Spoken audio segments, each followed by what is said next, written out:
Facebook has said almost 50 million of its users were left exposed by a security flaw. The company said attackers were able to exploit a vulnerability in a feature known as View As to gain control of people's accounts.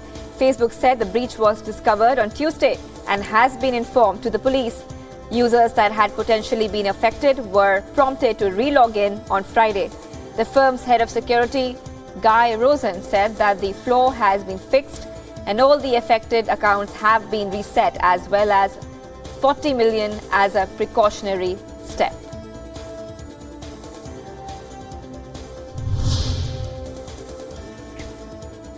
US President Donald Trump has ordered an FBI investigation into sexual misconduct allegations against his Supreme Court nominee Brett Kavanaugh.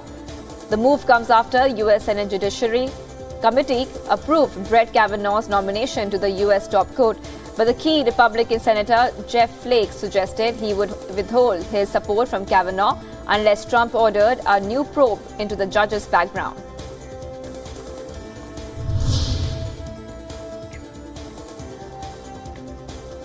Protesters marched from the Supreme Court to Senate office buildings, demanding senators vote against the confirmation of Supreme Court nominee Brett Kavanaugh. The Senate Judiciary Committee has approved Kavanaugh despite allegations of sexual assault, but says it will ask Trump to open new FBI probe into the judge. The announcement came after a key Republican Senator, Jeff Flake, suggested he would withhold his support for Kavanaugh unless Trump ordered a new probe into the judge's background. This is what feminism looks like. This is what rape culture looks like. This is what bullshit. Cambodia's Prime Minister defended the legitimacy of his rule and government while speaking before the United Nations General Assembly. His government is facing criticism over his recent election win and rules. Prime Minister Hun Sen's ruling Cambodian People's Party claimed victory in a July general election, but critics call the vote a sham because of the lack of a viable opposition.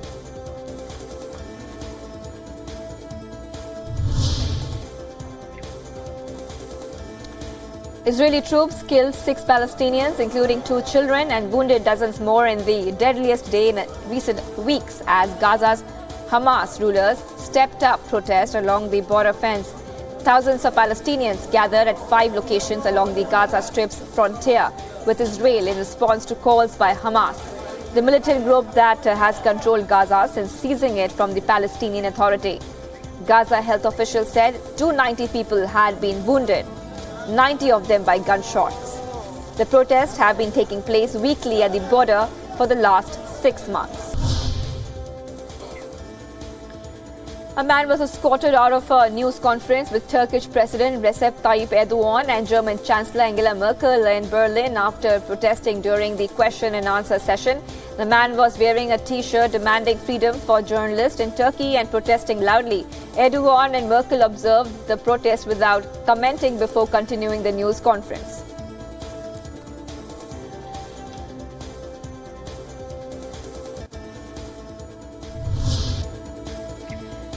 Dutch authorities arrested 7 men suspected of plotting a large attack with hand grenades, automatic weapons and explosives belts.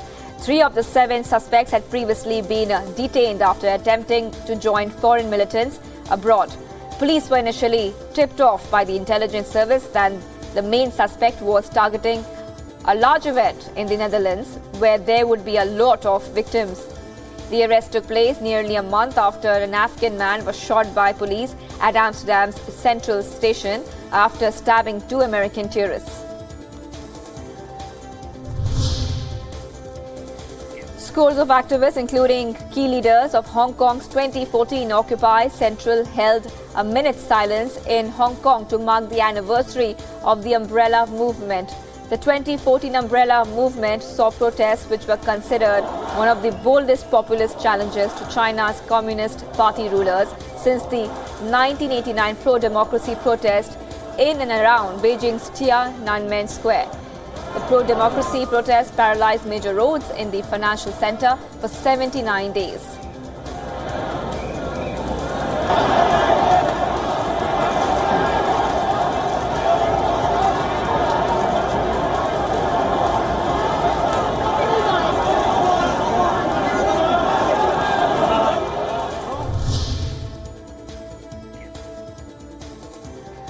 The UN Human Rights Council voted by 21 votes to 8 to prolong an inquiry into human rights in Yemen against objections from Saudi Arabia and the United Arab Emirates. Leaders of a coalition widely criticized by rights groups for killing of civilian supporters of the resolution, including Canada and the European Union, had argued that an expert group mandated by the Council last year still had work to do. But opponents said it would exacerbate the crisis and increase regional instability.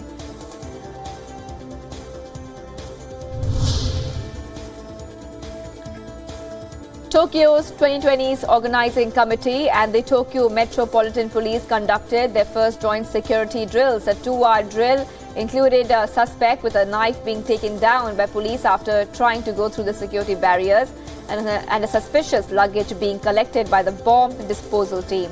The Tokyo Olympics will begin from July 24th to August 9th, 2020, with the Paralympics following from August 26th to September 6th.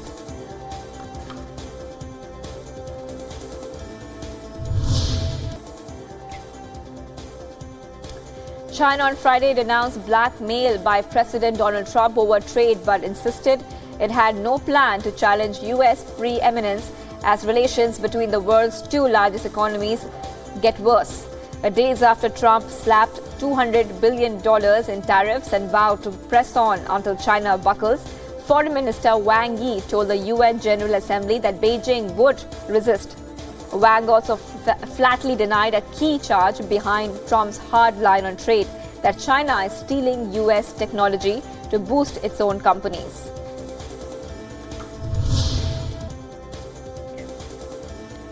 Two Nigerian Air Force aircraft crashed into the mountain around the Katampe Hills near Abuja, Nigeria's capital city. The military jets were conducting a rehearsal exercise for the 50th independence celebrations on October 1st, 2018. Now, according to reports, a pilot was killed and 3 others were injured in the crash.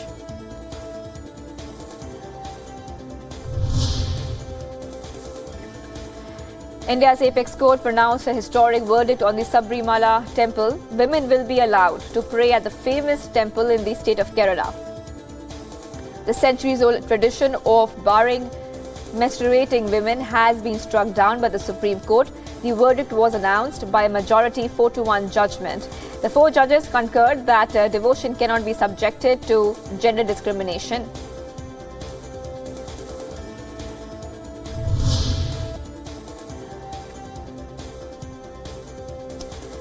A 7.5 magnitude earthquake has triggered a tsunami in Indonesia. There are reports of several buildings collapsing in Sulawesi Island. Strong quake and tsunami in Indonesia's Sulawesi Island have claimed at least 30 lives so far.